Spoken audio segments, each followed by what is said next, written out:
आइए आज हम लोग स्टडी करेंगे अम्लों एवं क्षारकों के आयनन में सम आयन प्रभाव।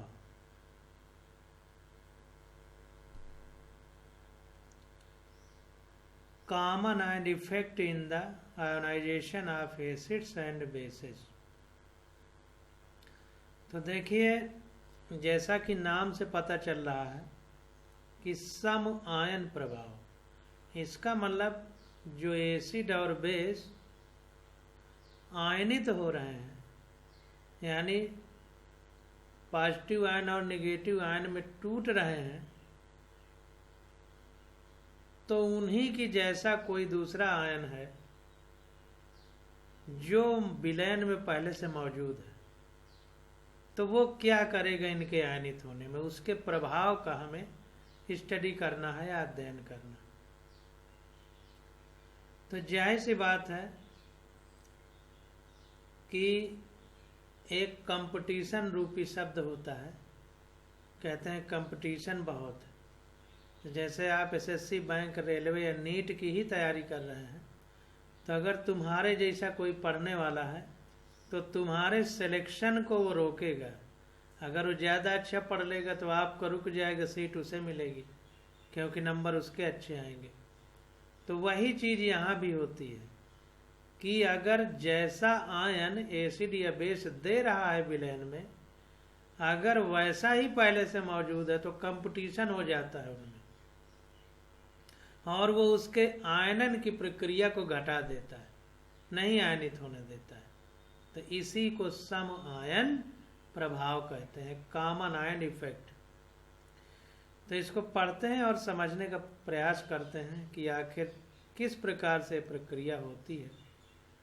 तो देखें, यहाँ पर कह रहा है कि आइए एसिटिक अम्ल का उदाहरण लें जिसका वियोजन इस साम्य अवस्था पर प्रदर्शित किया जा सकता है। अब ध्यान दीजिए, एसिटिक अम्ल हमारा वीक एसिड है, दुर्बल अम्ल।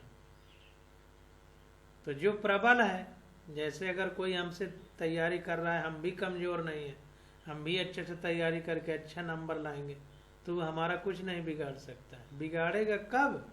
जब हम कमज़ोर होंगे, हमारे कम नंबर आएंगे, तो वो हमें प्रभावित करेगा। तो अगर एसिड या बेस वीक है तो फिर जो उसी के जैसा आयन है तो ज़्यादा प्रभावित कर देगा। तो इसको देखते हैं। तो इसीलिए एग्जाम्पल में देखिए, वीक एसिड लिया गया है, दुर्बल अम्ल या दुर्बल क्षार लिया जाता है। तो देखते हैं, आइए एसिटिक अम्ल का उदाहरण है जिसका वियोजन यानी डिसोसिएशन या आयोनाइजेशन इस साम्यावस्था पर प्रदर्शित किया जा सकता है। तो इसको देखते हैं। तो यहाँ पर देखिए CH3COOH जब पानी में डालेंगे तो एक्वस हो जाएगा। तो एक्वस जब CH3COOH हो जाएगा तो आयनों में टूटेगा, तो H+ और OH CH3COO माइनस एक्वस में आयन में टूटता है, अथवा HAC एक्वस इस तरह भी लिखा जाता है। एसिटिक एसिड को AC लिख दिया जाता है, यही इस आयन को एसीटेट आयन कह सकते हैं, एसीटेट आयन। तो यहाँ पर देखिए HAC एक्वस ये टूटेगा तो H+ और AC माइनस एक्वस में टूट जाएगा। तो अब के एसिड की बात करें, आयनन स्थिरांक अम्ल का, तो देखिए प्रोडक्ट अपान रिएक्टेंट, तो प्रोडक्ट हमारा H+ और AC माइनस अपान रिएक्टेंट हमारा क्या है, HAC। तो एसिटिक अम्ल के विलयन में एसीटेट आयन को मिलाने पर हाइड्रोजन आयनों की सांद्रता घटती है। तो ध्यान दीजिए, अगर हम अब इसी जगह थोड़ा बारीकी से समझिएगा तो बात समझ में आ जाएगी। तो कह रहा है कि अगर एसीटेट आयन इसमें मिला दें तो हाइड्रोजन आयनों की सांद्रता घटती है। क्यों? क्योंकि जब हम इसमें एसीटेट आयन मिला देंगे तो क्या होगा, इसकी मात्रा बढ़ जाएगी। जब इसकी मात्रा बढ़ जाएगी तो क्या होगा, एसिटिक एसिड कम टूटेगा H+ और CH3COO माइनस में। जब कम टूटेगा तो H+ कम बनेगा, जब कम बनेगा तो इसकी सांद्रता, सांद्रता का मतलब ही होता है गाढ़ा, गाढ़ा का मतलब आयनों की संख्या ज़्यादा, तो जब कम बनेगा तो कम सांद्र होगा, इसीलिए सांद्रता घट जाती। इसी प्रकार यदि बाह्य स्रोत से H+ आयन मिलाया जाए तो साम्य अवस्था अभियोजित एसिटिक अम्ल की तरफ विस्थापित हो जाती है। तो ध्यान दीजिए, कह रहा है कि इसी प्रकार से अगर हम बाहर से H+ मिला दें इसी रिएक्शन में, तब क्या होगा? तो जब हम इसमें बाहर से H+ मिला देंगे तो H+ की सांद्रता ज़्यादा हो जाएगी, तो क्या होगा? CH3COOH कम टूटेगा। जब कम टूटेगा तो कहने का मतलब ये है कि फॉरवर्ड से बैकवर्ड की तरफ रिएक्शन चली जाएगी, अग्र दिशा की तरफ से पश्च दिशा में। तो वही कह रहा है कि साम्य अवस्था अवियोजित एसिटिक अम्ल की तरफ विस्थापित हो जाएगी, मतलब ये कम टूटेगा। अवियोजित मतलब नॉन डिसोसिएटेड, कम टूटेगा, क्योंकि इधर H+ ज़्यादा हो गया। तो हमें पता है ली चैटलियर प्रिंसिपल से, लासातेलियर सिद्धांत से, कि जिधर सांद्रता ज़्यादा होती है उसकी विपरीत दिशा में साम्य अवस्था जाती है, साम्य खिसकता है। तो जब इधर कंसंट्रेशन प्रोडक्ट का ज़्यादा हो जाएगा तो हमारा रिएक्टेंट कम टूटेगा, ये कम टूटेगा, अर्थात उस दिशा में अग्रसर होती है जिससे हाइड्रोजन आयन सांद्रता H+ की घटती है। तो कैसे घटेगी? जब H+ फिर से CH3COOH बन जाए। तो ये घटना समान प्रभाव का उदाहरण है। तो यही जो है घटना हमारा समान प्रभाव का एक तरह से एग्जाम्पल हो जाएगा। अब कह रहा है कि किसी ऐसे पदार्थ के मिलने से जो विघटन साम्य में पूर्व से उपस्थित आयनिक स्पीशीज को और उपलब्ध करवा कर साम्य अवस्था को विस्थापित करता है, वो समान प्रभाव कहलाता है। तो ध्यान दीजिए कि ऐसा कोई भी पदार्थ जो पहले से उपस्थित है और पहले से उपस्थित होकर के जो आयनिक स्पीशीज है को और उपलब्ध कराकर साम्य अवस्था को विस्थापित करता है। मतलब जैसे H+ है तो ऐसा पदार्थ मिला दें कि H+ और ज़्यादा उपस्थित हो जाए। तो जब और ज़्यादा उपस्थित हो जाएंगे तो जाहिर सी बात है कि H+ की सांद्रता बढ़ेगी, जिससे साम्य अवस्था विपरीत दिशा की तरफ जाएगी, यानी रिएक्टेंट कम टूटेगा। तो ये जो प्रभाव है, इस प्रभाव को हम क्या बोलते हैं? समायन प्रभाव।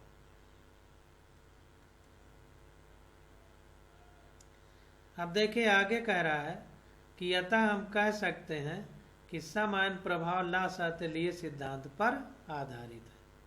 तो जाहिर सी बात है कि ली चैटलियर प्रिंसिपल जो है हमारा, उसी पर बेस है, जैसा हमने आपको बताया, जिसे हम खंड 6.8 में पढ़ भी चुके हैं। अब देखिए आगे बता रहा है कि जैसे 0.05 मोलर एसिटिक अम्ल को 0.05 मोलर ये एसीटेट आयन को, यानी CH3C=OO- आयन है, को 0.05 मोलर एसिटिक अम्ल में मिलाने पर पीएच की गणना हम इस प्रकार से कर सकते हैं। तो देखिए एक्वस एसिटिक एसिड है, इससे H+ और एसीटेट आयन टूट जाएगा। तो प्रारंभ में जब एसीटेट 0.05 मोलर एसिटेट आयन को 0.05 मोलर एसिटिक अम्ल में मिलाने पर, तो एसिटिक अम्ल हमारा 0.05 मोलर है और एसीटेट भी 0.05 मोलर है और H+ 0 है।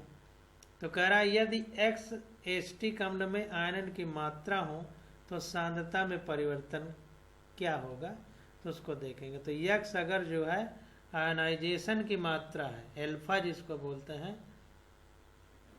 तो क्या होगा कि ये हमारा X हो जाएगा, ये भी, ये देखिए 1 मोल ये भी है, 1 मोल ये भी है, 1 मोल ये भी है, तो ये +X हो जाएगा, ये +X, इधर बाएं वाला -X हो जाएगा।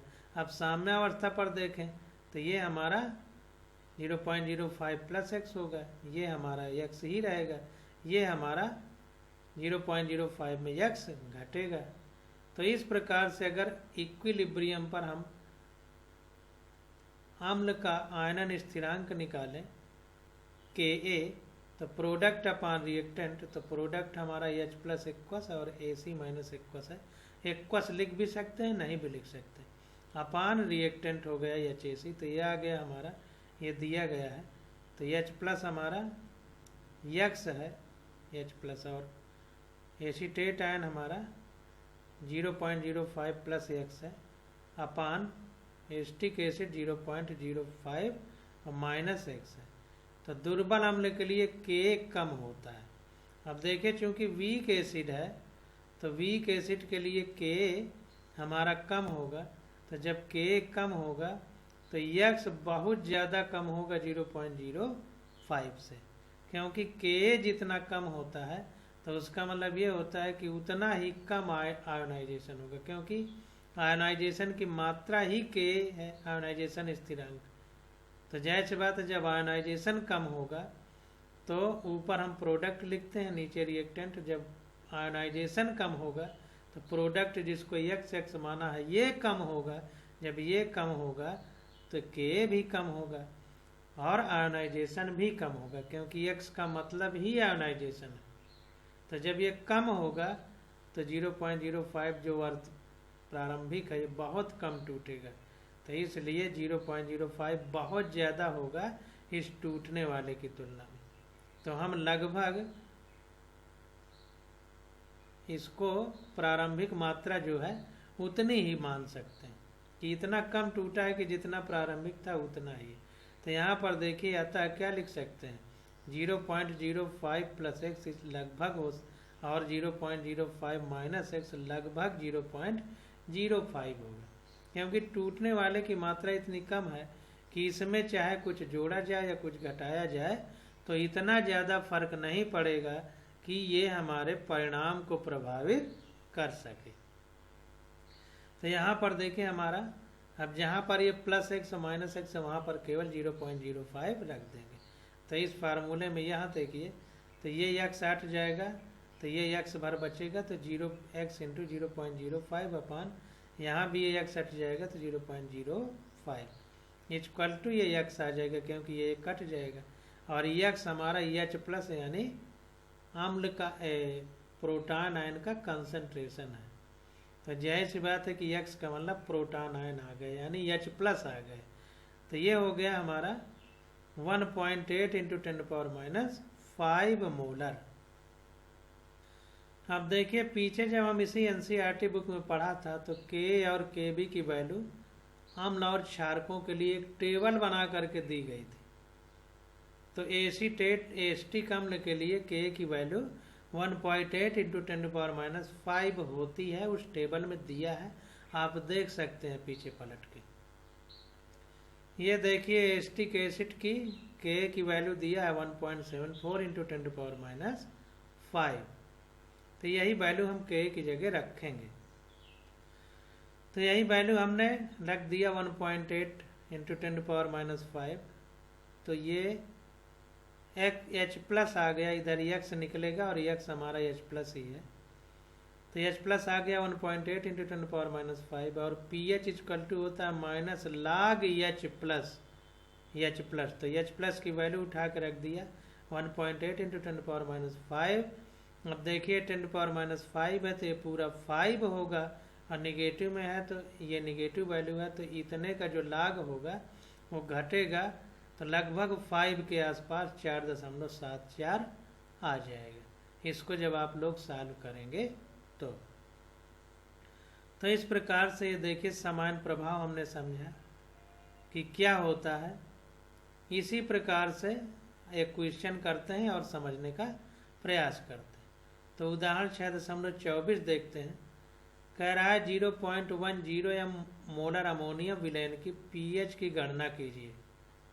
इस विलयन के 50 ml को 0.10 मोलर के HCl के 25 ml से अभिक्रिया करवाने पर पीएच की गणना कीजिए। अमोनिया का वियोजन स्थिरांक Kb इक्वल टू 1.77 इंटू 10⁻⁵। तो अमोनिया है, इसका सांद्रता दे दी गई है, और 50 ml विलयन में 0.10 mHCl मिला दिया जा रहा है। इसी अमोनियम विलयन में HCl मिला दे रहा है। 25 ml है, मोलरिटी 0.10 है HCl की, और कितना लिया जा रहा है 25 ml। तो कह रहा है pH की गणना करना है, अमोनिया का Kb दे दिया है, यानी वियोजन स्थिरांक, dissociation constant for base Kb equal to 1.77 into 10⁻⁵। तो इसको देखते हैं, जो जो दिया है वैसे लिख करके, जैसे अभी किया है ऊपर वैसे करेंगे। तो देखिए अमोनिया की बात हो रही, तो जाहिर सी बात है पहले इसको पानी में डाल देते हैं। तो पानी में डाल दिया अमोनिया को, तो NH4+ और OH- में टूट गया। अब Kb इक्वल टू क्या होता है, प्रोडक्ट के आयन अपान रिएक्टेंट। तो प्रोडक्ट क्या है, NH4+ और OH-, इनकी कंसंट्रेशन अपान NH3 की कंसंट्रेशन। तो ये आ गया Kb, हमको क्वेश्चन में दिया है 1.77 इंटू 10⁻⁵। अब उदासीनीकरण से पूर्व, यानी जब हम इसमें HCl डालेंगे तो जाहिर सी बात है कि NH3 HCl से क्रिया करके NH4Cl लवण यानी साल्ट बना लेगा, यानी उदासीन हो जाएगा। HCl एसिड है और NH3 उसमें बेस की तरह काम करेगा और NH4Cl बनेगा, यानी उदासीन हो जाएगा। NH4Cl का मतलब साल्ट, यानी प्लस और माइनस आयन उदासीन हो जाएंगे, इसीलिए उदासीनीकरण कह रहा है, यानी न्यूट्रलाइजेशन से पहले। देखिए कह रहा है बिफोर न्यूट्रलाइजेशन, तो इसको देखते हैं। तो न्यूट्रलाइजेशन से पहले, यानी जब NH3 HCl नहीं डाला गया उसके पहले, तो NH4+ क्या होगा, OH- दोनों एक एक मोल है, तो दोनों का कंसंट्रेशन समान है। तो उदासीनीकरण से पूर्व का मतलब है कि जब HCl इसमें नहीं डाला गया तब। तो जब HCl नहीं डाला गया तो Kb equal to product upon reactant, वैसे ही पानी को लिखते नहीं, लिक्विड है, एक्वस वाले केवल लिखते हैं। तो यहाँ पर आ गया 1.77 इंटू 10⁻⁵। ये Kb हमको क्वेश्चन में दिया गया है, देख लेते हैं इसको। ये देखिए Kb की वैल्यू हमको दी गई है।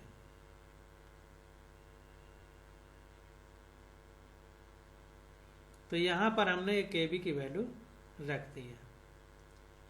अब देखिए उदासीनीकरण से पूर्व, जब उदासीनीकरण मतलब न्यूट्रलाइजेशन से पूर्व, इसका मतलब जब HCl इसमें नहीं डाला गया तब। तो जब HCl नहीं डाला गया तो 1 मोल ये है, 1 मोल ये है, 1 मोल ये भी है। तो NH4+ और OH- इनकी कंसंट्रेशन सेम होगी, और इसको X मान लिया। और NH3 कितना होगा, तो जब इसको X मान लिया तो NH3 जितना है उसमें से X घटा देंगे, तो साम्य अवस्था पर कितना NH3 है वो निकल आएगा। तो यहाँ पर देखिए NH3 हमारी पूर्व में 0.10 मोलर है अमोनिया, और इतना ही HCl है, लेकिन HCl अभी डाला नहीं गया है, क्योंकि डाल दिया जाता तो उदासीन होते। तो उदासीनीकरण से पहले, यानी न्यूट्रलाइजेशन से पहले केवल अमोनिया है, तो अमोनिया की सांद्रता ली जाएगी। तो यहाँ पर देखिए NH3 हमारा कितना बचेगा, वैसे ही जितना ये बन गया X, तो X में इसके मोलर में X को घटा देंगे। तो यहाँ पर देखिए 0.10 में X को घटा दिया। अब देखिए ये फार्मूला लगा दिया यही। तो जब ये फार्मूला हमने लगाया तो ये X है तो ये भी X है, दोनों की सांद्रता समान है, तो X² हो गया अपान प्रोडक्ट रिएक्टेंट। रिएक्टेंट कितना है 0.10। ये देखिए यहाँ पर NH3 हमारा 0.10 है -X, लेकिन ये X की वैल्यू इतना कम है, मतलब इतना कम डिसोसिएट होगा कि लगभग जितना पूर्व में है उतना ही रहेगा, जैसा अभी हमने पीछे यहाँ पर पढ़ा है। यहाँ पर देखिए कि X इतना ज़्यादा कम है पूर्व की मात्रा से कि इसको उतना ही माना जाएगा। तो इसीलिए डिसोसिएशन इतना कम है कि हमारे जो कैलकुलेशन है गुणा भाग उसको प्रभावित नहीं करेगा, इसलिए वो 0.10 माइनस एक्स को लगभग 0.10 मान सकते हैं। तो NH3 की जो वैल्यू है कंसंट्रेशन, ये तो इतना ही रहेगा टूटने के बाद भी। तो ये हो गया हमारा KB इक्वल टू ये x रखेंगे तो x² अपान NH3 की जगह 0.10 रख दिया ये वैल्यू, और 1.77 इंटू 10⁻⁵ ये KB की वैल्यू हमको पता ही है। तो ये सॉल्व करने पे x आ गया हमारा 1.33 इंटू 10⁻3। अब यही बराबर होगा OH माइनस के, क्यों? क्योंकि दोनों के एक एक मोल हैं तो दोनों x मान सकते हैं। इसलिए अब H प्लस क्या हो जाएगा, अब देखिए OH माइनस हमको पता चल गया इससे, तो H प्लस भी इतना ही होगा जितना OH माइनस होगा, मतलब OH माइनस निकल आया है और H प्लस अगर निकालना है तो हमने पढ़ा था कि जब किसी साल्ट को पानी में डालते हैं और टूटता है तो पानी के लिए KW equal to H plus का कंसंट्रेशन इंटू OH माइनस का कंसंट्रेशन, ये होता है 10⁻14। बहुत पढ़ चुके हैं पीछे। तो जायज़ सी बात है कि H प्लस निकालना है तो H प्लस इक्वल टू हो जाएगा हमारा, OH तो हमको पता है, तो H प्लस हो जाएगा KW अपान OH माइनस का कंसंट्रेशन। तो KW हमारा पानी के लिए 10⁻⁻14 है अपान OH माइनस का कंसंट्रेशन 1.33 इंटू 10⁻³ है, तो अब अपान में वो लिख दिया। तो ये सॉल्व करने पे आ गया 7.51 इंटू 10⁻12। तो H प्लस और OH माइनस दोनों हमको पता चल गए। अब H प्लस जब पता चल गया तो इससे pH निकाल लेंगे, क्योंकि pH इक्वल टू होता है माइनस log H प्लस। तो माइनस log H प्लस की जगह ये वैल्यू रख दिया। तो ये सॉल्व करने पे आ गया, देखिए 12 है, यहाँ निगेटिव है तो 12 से कुछ कम आएगा, और 7.5 यानी 1 के लगभग पास है, तो 1 के लगभग पास अगर घटाएंगे यानी 0.75 के आसपास तो 11.12 के आसपास आ जाएगा। इसको अगर क्लियर कैलकुलेट करना है तो log रख के निकाल लीजिए। अब देखिए क्या है, कह रहा है 25 ml 0.1 m HCl विलेन, अर्थात 2.5 मिलीमोल HCl को 50 ml 0.1 मोलर अमोनिया विलयन अर्थात 5 मिलीमोल NH3 से मिलाने पर 2.5 मिलीमोल अमोनिया अणु उदासीनीकृत हो जाते हैं। यह स्थिति बनती है। अब इसको देखते हैं कि ये स्थिति बनती कैसे है, इसको समझने का प्रयास करिए। तो यहाँ पर देखिए, जब अम्ल और क्षार को मिला करके उदासीन किया जाता है, यानी एसिड और बेस का न्यूट्रलाइजेशन होता है, तो हमने आपको एक फार्मूला बताया था,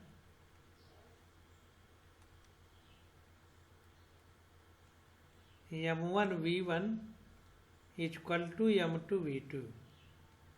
एक तरफ एसिड रखेंगे, एक तरफ बेस। तो मान लीजिए हम ये एसिड रखते हैं तो M1 इसका कितना है, 0.1 है, और V1 का मतलब V मतलब वॉल्यूम यानी आयतन 25 ml है, 25 हो गया। और इधर ये रखेंगे अमोनिया, ये भी 0.1 है, और कितना है 50 ml है, 50 है। तो ये देखिए इधर 2.5 बना और इधर हमारा 5.0 बन गया, इधर की स्थिति इधर की स्थिति। तो वही कह रहा है, तो देखिए 2.5 मिलीमोल हो गया है, क्योंकि मोल प्रति लीटर में हम ये मोलरिटी लिखते हैं और लीटर फिर है, तो ये ऊपर जाएगा तो लीटर लीटर कट जाएगा, तो ये मिलीमोल एक तरह से हो गया। तो जब मिलीमोल हो जाएगा हमारा, तो देखिए 2.5 से 2.5 तो खत्म हो जाएगा, 2.5 बच जाएगा। क्या बचेगा हमारा,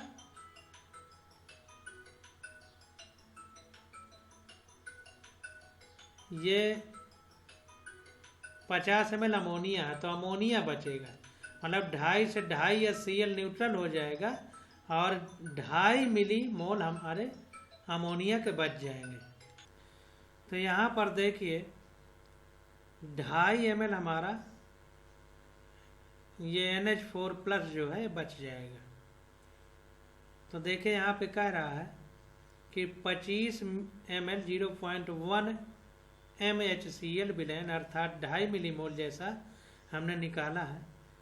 HCl को 50 ml 0.1 मोलर अमोनिया विलयन यानी 5 मिलीमोल NH3 में मिलाने पर 2.5 मिलीमोल अमोनिया अणु उदासीन हो जाते हैं। 2.5 से 2.5 उदासीन यानी न्यूट्रल हो जाएगा।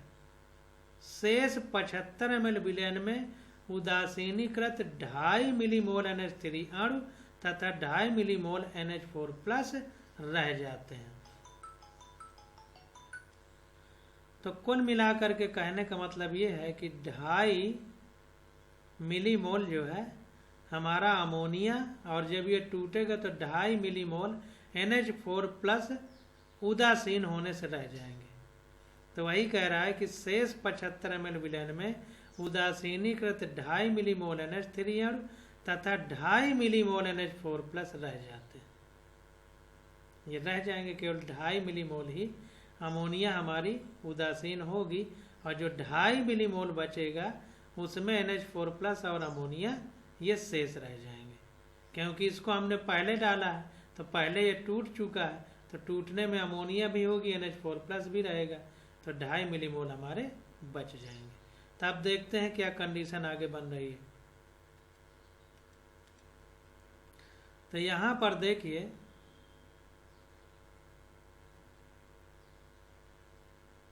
अब ये रिएक्शन लिख दिया NH3+ HCl। अब HCl से इसकी क्रिया कराएंगे तो NH4+ और Cl- बनेगा।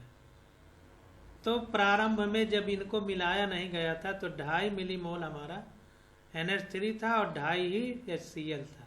प्रारंभ में जब रिएक्शन हुई ही नहीं तो ये NH4+ Cl- नहीं बनेंगे, तो 0-0 हो गया।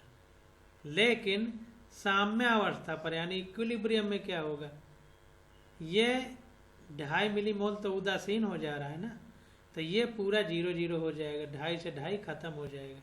जब 2.5 से 2.5 खत्म हो जाएगा क्रिया करके तो पूरा 2.5 ये बन जाएगा, 2.5 ये बन जाएगा। दोनों इतना ही क्यों बनेगा, क्योंकि 1 मोल ये भी है, 1 मोल ये भी है, तो इतना देखिए बन गया। तो परिणामी 75 ml विलयन में 2.5 मिलीमोल NH4+ आयन। अगर मिलीमोल को मोलर में बदलेंगे तो ये हमारा 0.033 मोलर आ जाएगा। तो यहाँ पर देखिए जैसे हमने m/v लिखा था, मतलब मोलरिटी इंटू वॉल्यूम बराबर मिलीमोल। मिलीमोल अगर मिली में है, अगर वैसे लीटर में है अगर वॉल्यूम तो मोल आएगा। तो अगर हमें मोलरिटी निकालना हो तो क्या होगा, ये v इधर चला जाएगा तो मिलीमोल अपान वॉल्यूम आ जाएगा। तो ये हमको मिलीमोल कितना है, 2.5/75 कर देंगे, 75 ml है तो ये आ जाएगा 0.033 करके देख लीजिए, तो इतना आ जाएगा। यहाँ पर देखिए ये है, वही चीज़ यहाँ भी है। तो जब इतना आ जाएगा इतने मिलीमोल रह जाएंगे, क्योंकि 2.5 ml उदासीन होने से बच गया था, 5 मिलीमोल था। तो साम्य अवस्था में क्या स्थिति होगी, NH3 इस प्रकार रहता है साम्य अवस्था में। देखिए ये NH4OH जो बनेगा, ये जो OH- है हमारा, ये पहले जो पानी के साथ रिएक्शन हुई है, ये इस NH4+ से मिल जाएगा।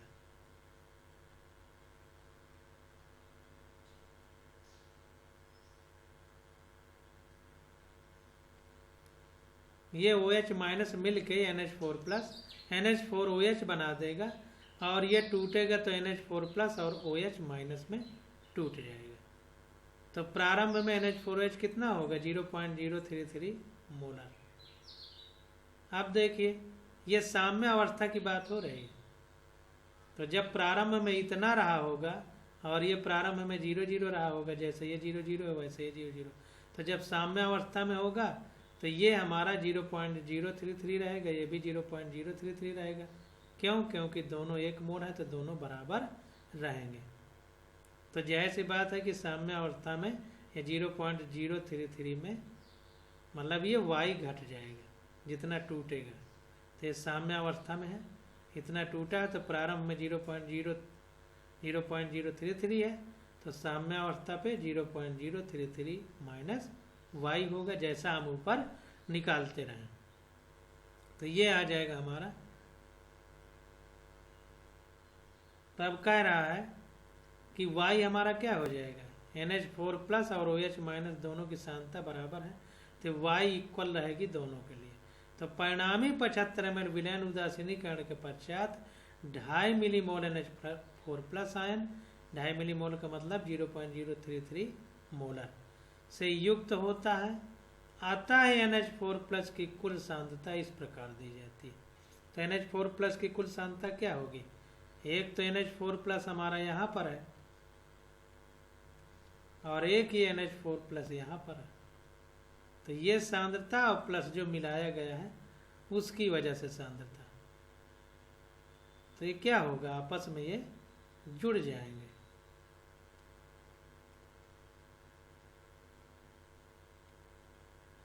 तो इस प्रकार से ये कह रहा है कि ये जो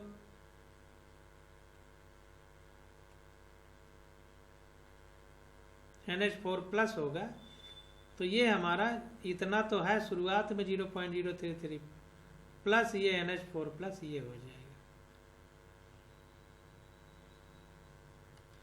ये देखिए यहाँ पर NH4 प्लस की सांद्रता ये इक्विलिब्रियम पर इतनी है 0.033, और जब ये रिएक्शन हुई तो फिर ये y हुआ y, तो कुल कितना हुआ 0.033 प्लस y, तो NH4 प्लस, वही समान प्रभाव, मतलब NH4 प्लस पहले से थे और y और आ गए, तो कुल सांद्रता 0.033 प्लस y हो गई।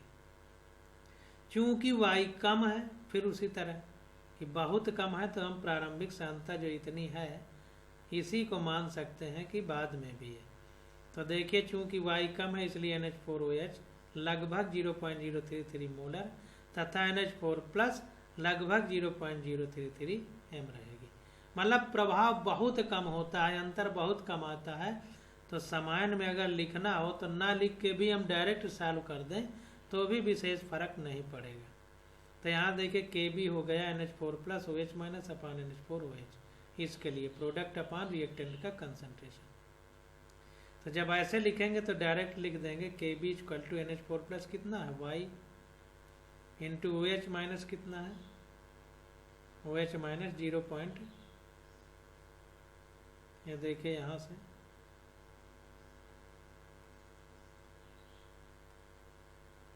यहाँ से OH माइनस इक्वल टू x निकला है।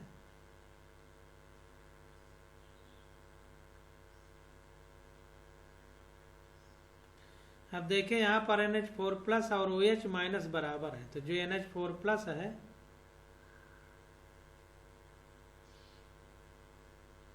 y और OH माइनस, तो यहाँ पर देखिए उल्टा लिख दिया है। NH4 प्लस हमारा 0.033 है, तो ये NH4 प्लस 0.033 है, OH माइनस y है, ये OH माइनस की जगह y लिखा है, और अपान NH4OH लगभग इतने मानेंगे क्योंकि y की वैल्यू बहुत कम है तो उतना लिख दिया, इतना प्रारंभिक जितना था 0.033। ये इक्वल टू हो गया KB की वैल्यू दी है 1.77 इंटू 10⁻⁵। ये क्वेश्चन में हमको दिया है, ये देखिए KB इक्वल टू 1.77 इंटू 10⁻⁵। तो अब ये वैल्यू रखी है तो y आ गया हमारा 1.77 इंटू 10⁻⁵, y ही OH माइनस, तो OH माइनस आ गया। अब H प्लस निकालना है तो वैसे ही कर देंगे हम लोग, पानी में चूंकि डाला गया है तो KW equal to H plus और OH माइनस, तो ये हो गया 10⁻⁷ इंटू 10⁻⁷, ये आ गया 10⁻⁻14 kW। तो kW की जगह 10⁻⁻14 लिख देंगे और निकालना क्या है H प्लस, तो H प्लस इक्वल टू हो जाएगा kW/OH माइनस। kW 10⁻⁻14 है और OH माइनस ये निकाले हैं 1.77 × 10⁻⁵, तो H प्लस आ गया 0.56 × 10⁻⁹। तो pH कितना होगा, H प्लस आ गया तो pH equal to minus log H plus होता है। तो H प्लस की वैल्यू उठा के रखेंगे तो ये 9 होगा, और ये देखिए इधर आएगा माइनस माइनस ये प्लस हो जाएगा, तो इतना और जुड़ेगा लाग में जो भी होगा, तो 9 से कुछ ज़्यादा होगा, तो pH आ गया 9.24। अब इसको सॉल्व कर लीजिएगा आप लोग। तो इस प्रकार से हम लोग क्वेश्चन करते हैं। अब आगे आ जाता है, देखिए हमारा लवणों का जल अपघटन एवं इनके वियोजन का pH। तो इसकी स्टडी हम लोग अगले लेक्चर में करेंगे। आज बस यहीं तक।